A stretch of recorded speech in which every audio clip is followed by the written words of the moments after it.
कैसे इन कार्टूनों की एंडिंग देखकर तुम्हारी आंखों में आंसू आ जाएंगे। और क्यों ये कार्टून इन देशों में बैन है, और क्यों ये लाइफ हैक्स तुम्हारी जिंदगी बर्बाद कर सकते हैं, और कैसे ये जो लोग बहुत वायरल हुए थे एक समय पे लेकिन आज ये भिखारी बन चुके हैं, सब बताने वाला स्टार्ट करते हैं अपनी वीडियो को। डोरेमोन का लास्ट एपिसोड नॉर्मल तरीके से चालू होता है। रोज की तरह नोबिता रोते रोते घर आता है और डोरेमोन से गैजेट मांग रहा होता है, लेकिन आज डोरेमोन कोई भी आंसर नहीं दे रहा होता है। ये देखकर नोबिता थोड़ा परेशान हो जाता है। फिर वो उसे हिला के उठाने की कोशिश कर रहा होता है, लेकिन तब भी डोरेमोन कोई आंसर नहीं देता है। फिर वो डोरीमी को कॉल करता है और डोरीमी उसे बताती है कि इसकी बैटरी खत्म हो चुकी है और इसकी बैटरी इस सेंचुरी में बनना इम्पॉसिबल है। और ये सुनकर नोबिता रोने लग जाता है और उसके बाद वो बहुत पढ़ाई करता है। फिर वो हर बार स्कूल में टॉप मारता है, मतलब जैसे कि उसकी आदत हो गई हो टॉप मारने की। और उसके बाद वो बड़ा होकर साइंटिस्ट बन जाता है। फिर एक तरफ शिजुका होती है और शिजुका अपने पापा से पूछ रही होती क्या मैं नोबिता से शादी करके सही डिसीजन ले रही हूँ। फिर उसके पापा कहते हैं जब तुम पैदा हुई थी तब हम बहुत गर्व में थे और आज भी तुम एकदम सही डिसीजन ले रही हो। नोबिता और तुम्हारा बॉन्ड बचपन से ही बहुत अच्छा रहा है और वो हमेशा तुम्हारा ख्याल रखेगा। और फिर नोबिता और शिजुका की शादी हो जाती है। और उसके बाद फिर एक दिन नोबिता अपने कमरे में काम कर रहा होता है और शिजुका उसके पास आती है और नोबिता कहता है यस मैंने कर दिखाया। तो शिजुका पूछती तुमने क्या कर दिखाया। तो वो बताता है कि मैंने डोरेमोन को जिंदा करने की बैटरी बना ली।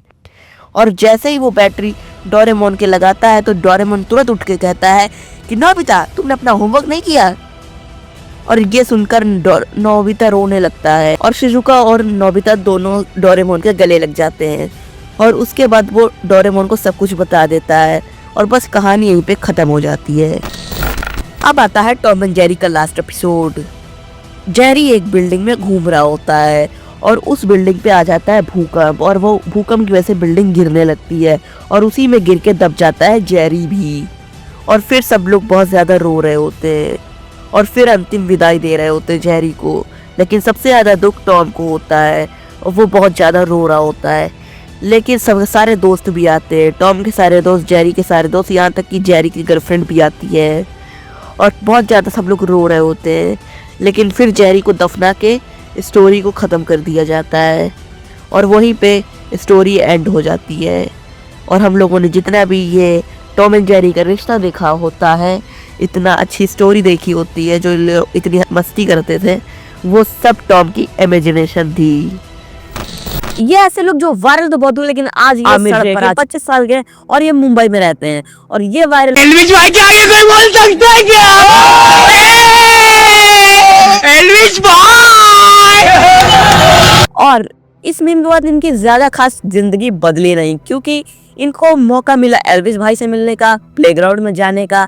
और एक चीज अच्छी ये हो गई कि इन्होंने अपना चालू किया यूट्यूब चैनल, जिसको अच्छा खासा बूस्ट मिल गया, यानी कि इनके सब्सक्राइबर शुरुआत में बहुत तेजी से बढ़ने लगे। लेकिन अब ये छोड़ो यार, कोई कुत्ता भी नहीं पूछता इन्हें। रानू मंडल तो देखो भैया, ये एक स्टेशन पे खड़े होकर गाना गा रही थी, ये वाला। और एक आदमी ने इनकी वीडियो बना के अपलोड कर दी और वो वीडियो इतनी वायरल हुई कि इनको डायरेक्ट इंडियन आइडल में बुला लिया गया और फिर इनसे अच्छे से गाना गवाया गया। और उसके बाद इनका क्या कहते हैं, पैसे भी मिले। और उसके बाद आ गया भैया इनके अंदर घमंड, क्योंकि हम तो भैया सेलिब्रिटी लोगों के साथ उठ बैठ रहे हैं, तो हमारे अंदर घमंड आ गया।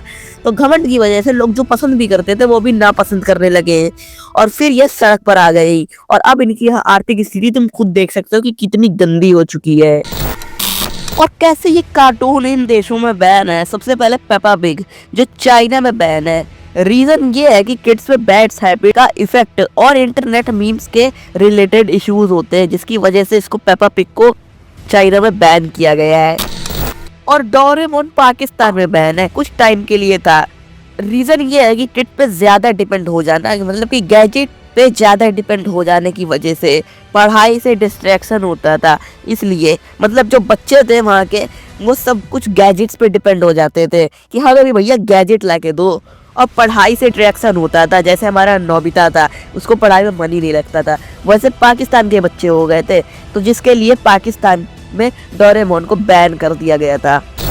और भाई शिनचैन ने तो हद ही कर दी, वो तो सीधा इंडिया, चाइना, इंडोनेशिया हर जगह बैन हो चुका था वो, लेकिन ओल्ड वर्जन।